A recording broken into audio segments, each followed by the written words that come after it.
কুল্লু নাফসিন যায়িকাতুল মাউত সুম্মা ইলাইনা তুরজাউন। আমানতু বিল্লাহ, সাদাকাল্লাহুল মাওলানাল আযীম।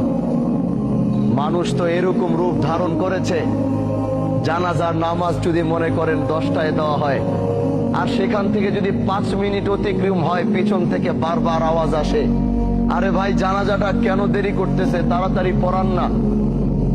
আমি তাদের উদ্দেশ্যে বলতে চাই, আপনার চারপাশে যারা এই বাক্যটি উচ্চারণ করে তাদের চেহারাগুলো একটু দেখে চিনে রাখুন।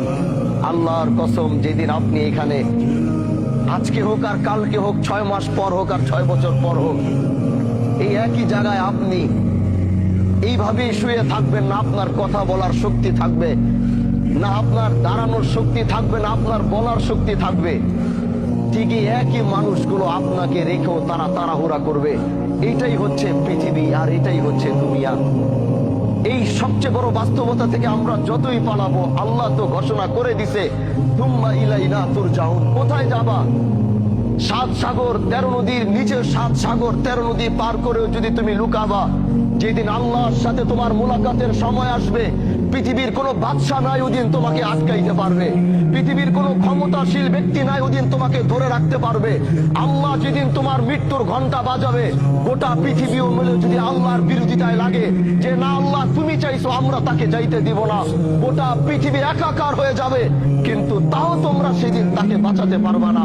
আজকে আমার শহীদ ভাই, তার পৃথিবীর সবচেয়ে আপন হচ্ছে তার মা।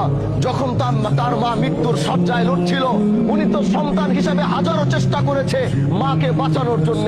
এরকম হাজারো শহীদ মাকে বাঁচানোর চেষ্টা করেছে। কেউ হাসপাতালের বেডে করেছে, কেউ নিজের কোলের মধ্যে করেছে, কেউ ঘরের মধ্যে করেছে, কিন্তু পৃথিবীর প্রতিটা সন্তান ব্যর্থ হয়েছে। কারণ আল্লাহ বলেছে, কুল্লু নাফসিন যায়িকাতুল মাউত সুম্মা ইলাইনা তুরজাউন। তুমি যেখানে যাও, যেই প্রান্তে যাও, যেই দিক থেকে যাও, যেদিন তোমার মৃত্যুর ঘন্টা বাজবে, ওই দিন পৃথিবীতে তোমার থাকার আর কোনো অস্তিত্ব থাকবে না।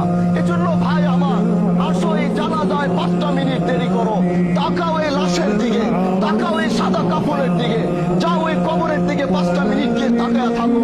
যেটা তোমারও ঘর হবে, যেটা তোমার বাবার ঘর হয়েছে, যেটা তোমার মার ঘর হয়েছে, যেটা তোমার বন্ধু বান্ধবের ঘর হয়েছে, যেটা তোমার নেতার ঘর হয়েছে, যাও একটাবার তাকিয়ে দেখো। তুমিও প্রস্তুতি নাও যে এখানে তুমিও একদিন নামবে, কিন্তু নিজের পায়ে নয়, কেউ তোমাকে ধরে নামাবে। এটাই হচ্ছে পৃথিবীর সবচেয়ে বড় বাস্তবতা। এজন্য ভাই, মৃত্যুর প্রস্তুতি নাও। দুনিয়ার এই রঙিন স্বপ্নকে বন্ধ করো। এই রঙিন স্বপ্ন তোমাকে বারবার ধোঁকা দিয়ে আল্লাহর সাথে তোমার সম্পর্কের জুদা ঘটাইতেছে, আল্লাহর সাথে তোমার সম্পর্কের পার্থক্য এত করতেছে, তোমার আর রবের মধ্যে কোনো সম্পর্ক পাওয়া যায়।